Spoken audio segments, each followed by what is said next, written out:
Ramdam din ang bagsik ng Bagyong Uwan sa Metro Manila at iba pang probinsya sa Luzon. May report si Sandra Aguinaldo. Sa tindi ng tuloy-tuloy na pag-uulang dala ng Bagyong Uwan sa Caranglan, Nueva Ecija, ikinatakot ng mga residente ang mabilis na pagtaas ng tubig. Nagpanik na po kami dahil ayan na po ang biglang dating ng tubig. Sobra po ang lakas. Umiikot po yung hangin, kaya natakot po kami ng gusto. 5 barangay ang isolated.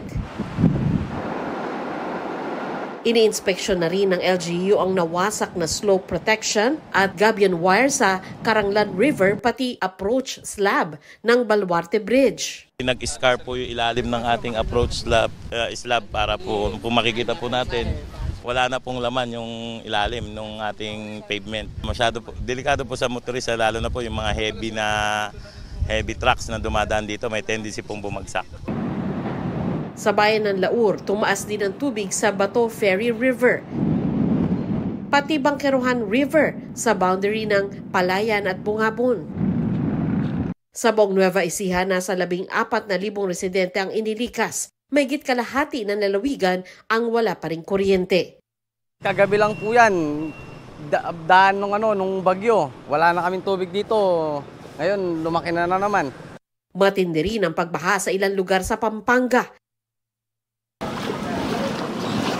Sa Hagonoy, Bulacan, maraming bahay ang pinasok ng hanggang baywang na tubig na may kasama pang mga isda. May ilang hindi lumikas. Kinakaya po namin para makasurvive kami dito. Matibay po.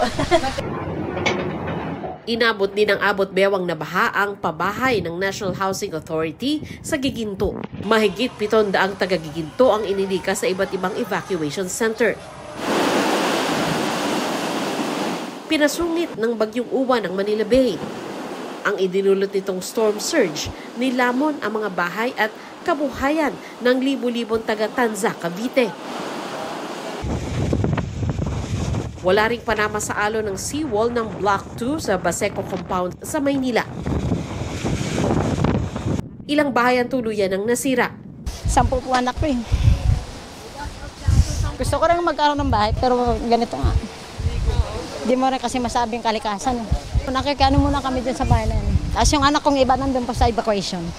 Nasira rin ng bagyo ang floodgate sa Paco Pumping Station. Ayon sa MMDA, posibleng dahil ito sa hampas ng tubig mula sa Pasig River. Kanselado ang mga biyahe sa barko kaya maraming stranded sa North Port. Ang ilan sa kanila naroon na mula pa noong November 6 at 7. Ramdam din sa Quezon City ang matinding ulan at hangin ng Bagyong Uwan. Bumagsak ang isang puno ng kaimito.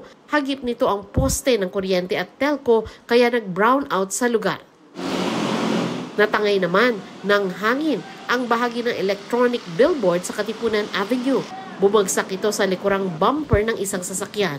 Ang may-ari ng billboard nangakong tutulungan ang natamaang motorista at tinigil muna ang operasyon ng billboard.